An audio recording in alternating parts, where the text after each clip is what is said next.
Hello,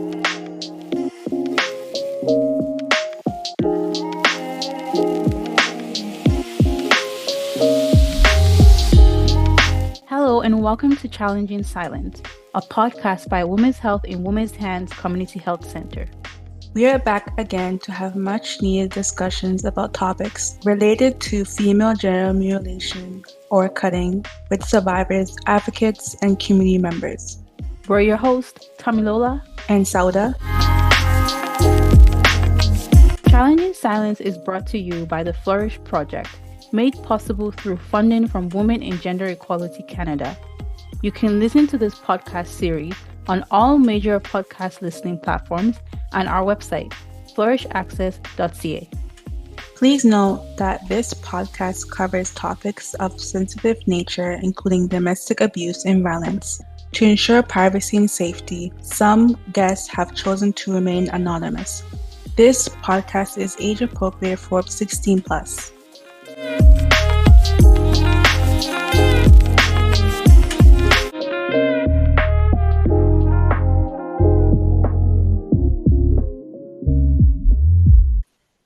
Welcome to another episode of Challenging Silence. Today, we are diving into the remarkable journeys of a survivor who has turned the experience of feeling ashamed and silenced into a source of strength and empowerment. We have the privilege of welcoming Noelani, an incredible guest whose story will provide a source of inspiration, guidance, and hope for everyone who is on a path to overcoming adversity. Please introduce yourself.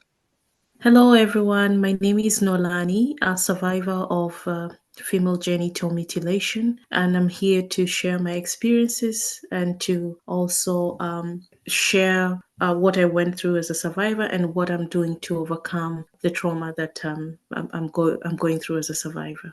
Thank you for having me, Sauda and Tomilola. Thank you for joining us and welcome again, Nolani. So let's start your story at the very beginning. Please briefly tell our listeners about yourself and describe your FGMC experience that serves as the inspiration for your zest to see better support for other survivors. Okay. Originally, I am from Africa, and at the age of 13, I was mutilated.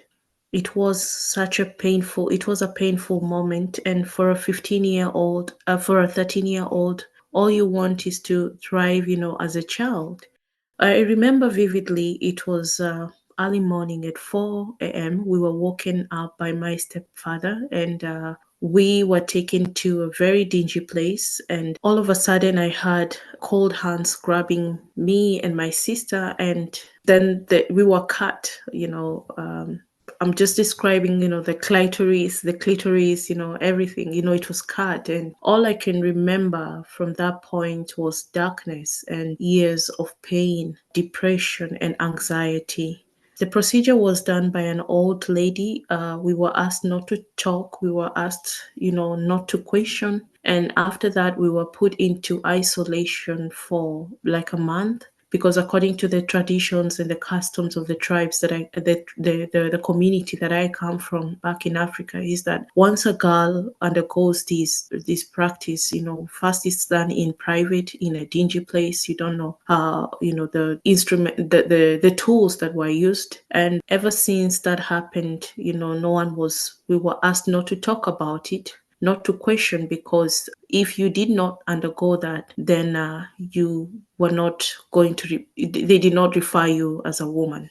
So that is how it went. And over the years, as I grew up, I experienced discrimination and isolation and the fear of not speaking up first as a girl and also as a woman. But later on, I decided now to enter into activism and to speak about this barbaric practice and to have fellow women like me stand up and speak up for themselves. But as a young girl growing up, it wasn't easy at all. I developed anxiety. The psychological tortures that came with that is something that I'll never wish on my worst enemy. Thank you for that. And I'm truly sorry that you had to go through such a traumatic and painful experience. It is unfortunate that young girls have to undergo such a practice to be considered a woman or because of a social norm. But I am glad that your experience has led you to speak up for other survivors and girls at risk. Thank you, Tomilola. That's why I'm very passionate about speaking about the rights of women and girls. And over the years, I've led projects that geared towards gender equality as it is stipulated in the Sustainable Development Goals, and this is goal number 5.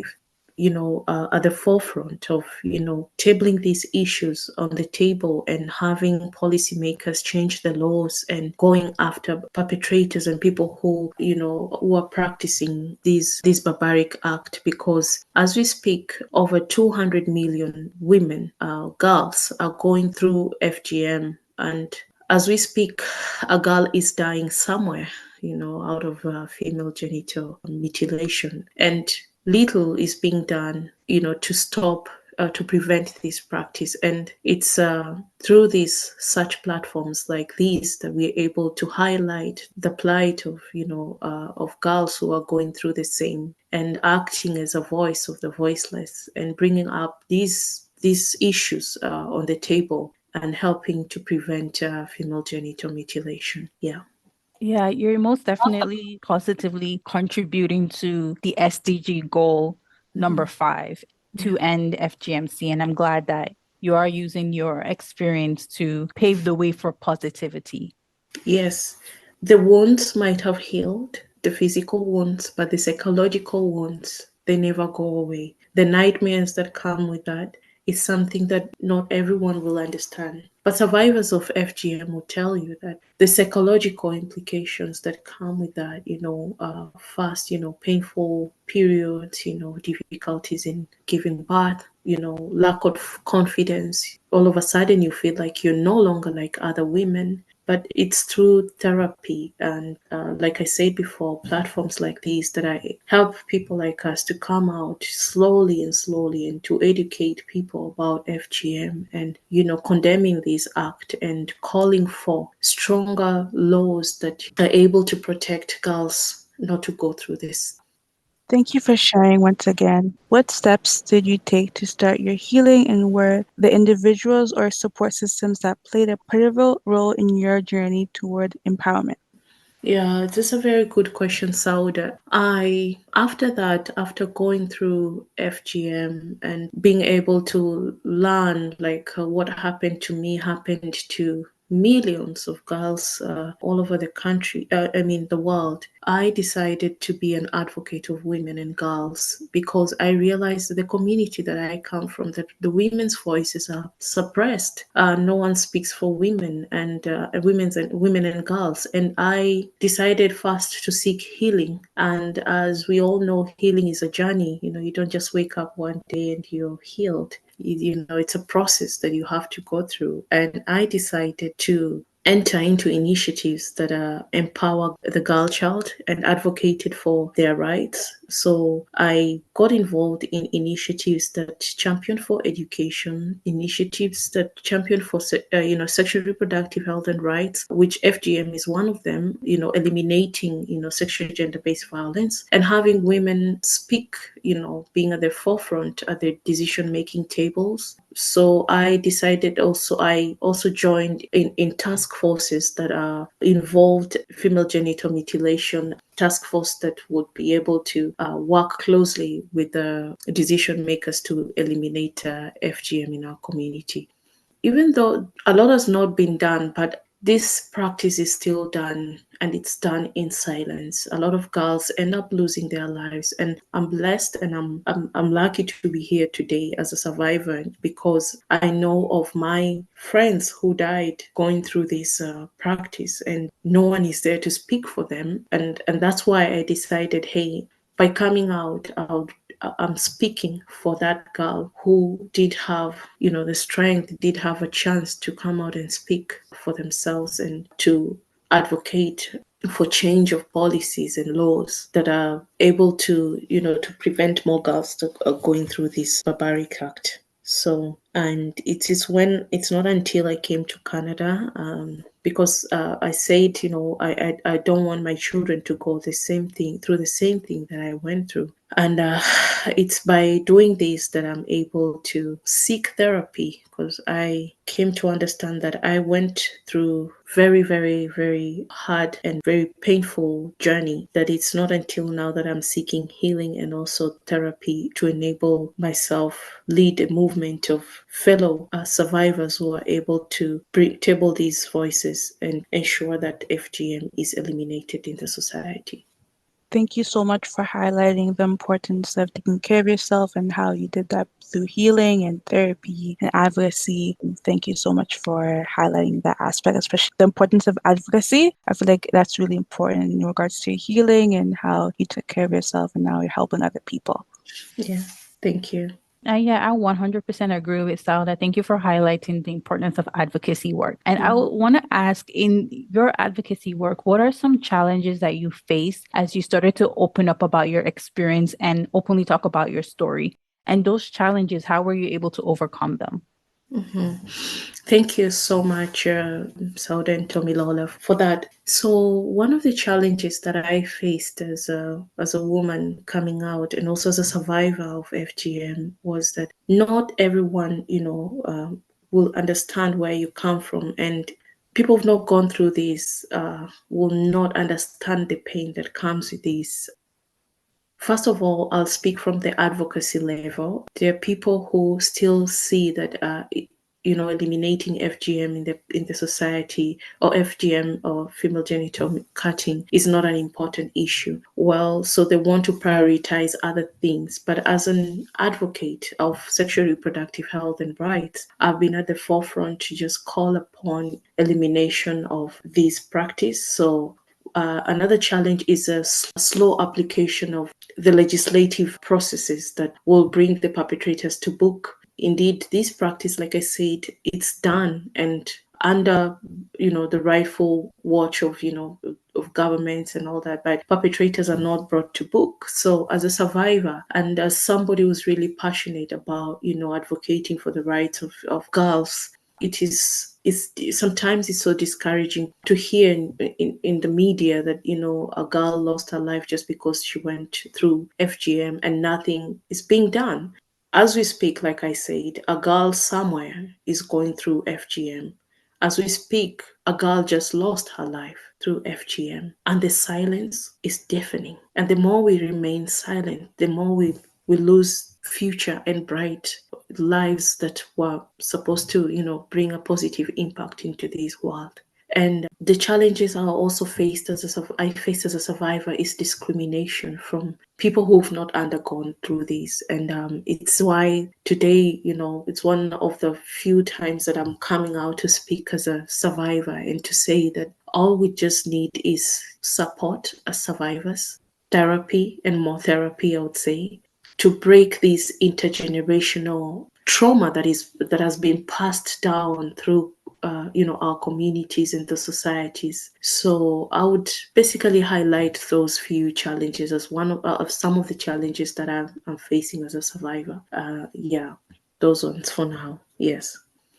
Thank you Mhm. for that. I do agree that the lack of legislative support is an ongoing challenge to eradicate FGMC in practicing countries because without laws to prevent cutting, perpetrators will still continue to cut because there is no consequence for their actions. And without laws, parents are not discouraged to not take their daughters to get cut. So Mhm. it is really an ongoing issue, especially in a lot of the African countries where it is practiced. They don't have really strong laws. And if they do have laws, it's not enforced. And I want to also say thank you for really highlighting that deafening silence, because that is also a huge issue. It is really the foundation for creating this podcast. That's why it's called Challenging Silence, because in this work through Flourish, I have seen that there is such a huge silence surrounding FGMC, silence among survivors not feeling comfortable to speak about it because of stigma, which is understandable. But there's also silence from this part of the world, the Western part of the world, not acknowledging that this is a global issue and that you have women who have immigrated to your country who need support, and you have girls who are born in your country who might be at risk, but they don't put enough focus on FGMC like they do other forms of gender based violence. So, thank you very much for highlighting those challenges. Thank you, Tomilola. And the next question is, what would you say to other survivors who are in the early stage of the healing or have been considering sharing their stories to break their silence and stigma surrounding FGMC? Okay. Thank you, Sauda, for that question. A very precise question, especially at this time. So, what I would like to advise fellow survivors who are going through these early stages of healing is that there is no shame, there is no guilt. And that's why organizations like Women's Health in Women's Hands have provided platforms to engage with survivors like us to come out and speak out. Because I believe that speaking out is one of the process, like it's one of the stages, very important stage of healing, accepting that yes, it happened. What next? And there's more support on the ground. There are people willing to help us, come out, speak out, and help fellow women break these social norms. Another thing I would like to advise fellow survivors is that we survived.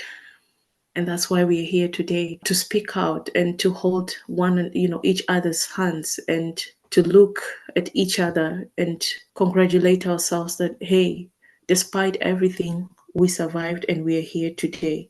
Another thing that I would like also to share with my fellow survivors is that all hope is not lost. There's still time to come out and speak out, and you never know, you'll be saving a life out there. So it is very important that we all start our journey of healing. I know it's not easy fighting the nightmares, anxiety, the depression that comes with that. Other people have suffered, obstetric fistula, anemia, and, all those things, name them. So organizations like Women Health and in Women's Hands, have come up with projects like Flourish to help, survivors go through this healing journey and to be able to call upon proper legislative laws that help eliminate FGM. So that's what I would like to tell them. And I feel like together we can, and together we can make a lasting impact.